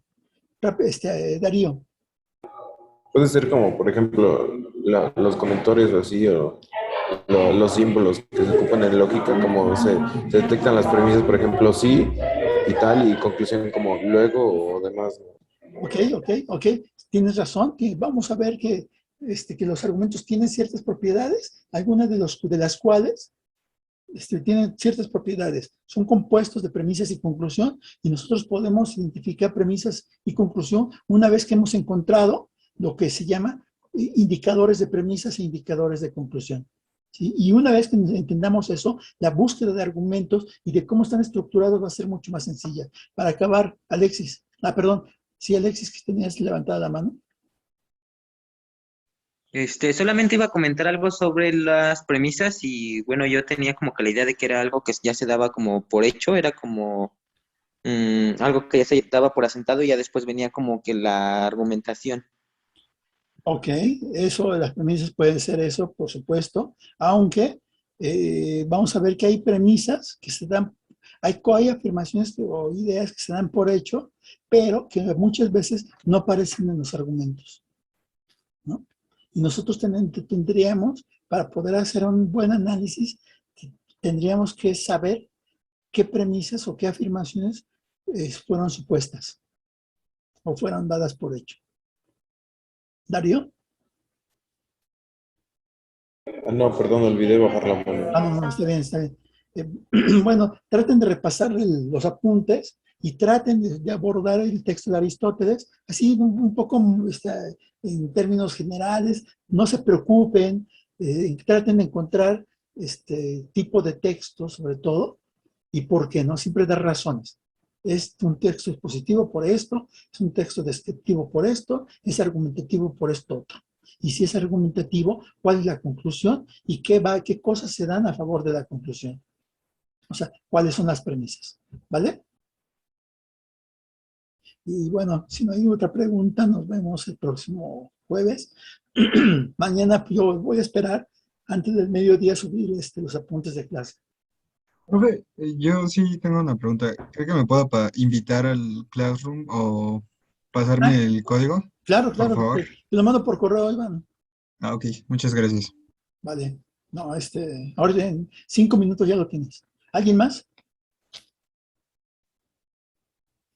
Bueno, entonces nos vemos el próximo jueves y les agradezco mucho que hayan asistido. Gracias, profe. Hasta luego. Muchas gracias, profe. Hasta luego. Profe, Una cosa nada más, no sé si podría compartir igual en el Classroom el link. Es que hace rato tuve un problema de aquí en mi casa y me desconecté por un momento y no escuché toda la clase. No te preocupes, lo voy a, comparto el link y ustedes, voy a compartir el link a YouTube, ¿no? Sí. Bueno, ok, entonces nos vemos. Hasta luego. Hasta luego. Gracias, profe. Buena tarde. Hasta luego, maestro. Que tenga un excelente día. Hasta luego.